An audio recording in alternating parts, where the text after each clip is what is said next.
In the previous video, we have discussed about different financial institutions and other sources of borrowed funds. Today, we'll see some more sources of borrowed funds. Number 3 is loan from commercial banks. Number 1 was debenture and bonds. Number 2 is loan from financial institutions. And number 3, loan from commercial banks. Commercial banks occupy a very important position as they provide funds for different purposes as well as for different time periods. Commercial bank can be defined as a financial institution which performs the functions of accepting deposits, granting loans and making investments with the purposes of earning profits. State Bank of India, Punjab National Bank, Canara Bank, Allahabad Bank, etc. are examples of commercial banks in India. Generally, we can say that all the banks that we see around us are all commercial banks. Now, these banks extend loans to small sizes firms, also the large business houses, in many different ways. They provide finance in the form of cash, credit, discounting of bills, term loans, overdraft, issue of letter of credit, etc.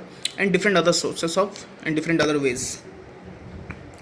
Also, this type of funds are provided for a shorter time period, for longer time period also. The borrower needs to provide some security against this loan and a fixed amount of interest is to be paid. Now, if business organizations or companies take loan from commercial banks, they need to pay a fixed amount of interest on that, and also they need to repay the amount after a certain fixed period of time, either in installments or in a lump sum method. Next is public deposits. The deposits that are raised by the business organization directly from the public are known as public deposit.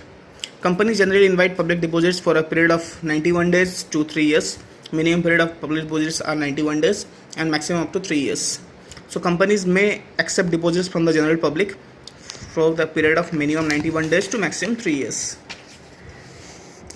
Rate of interest offered on public deposits are usually higher than offered on bank deposits.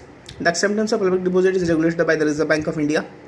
Any person who is interested in depositing money in an organization can do so by filling a prescribed form.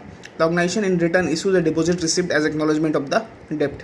If a company wants to issue a public deposit, and the person who wants to invest money in such deposit or the person who wants to deposit the money needs to fill a prescribed form, and the company will provide a deposit receipt against such deposit accepted by the company.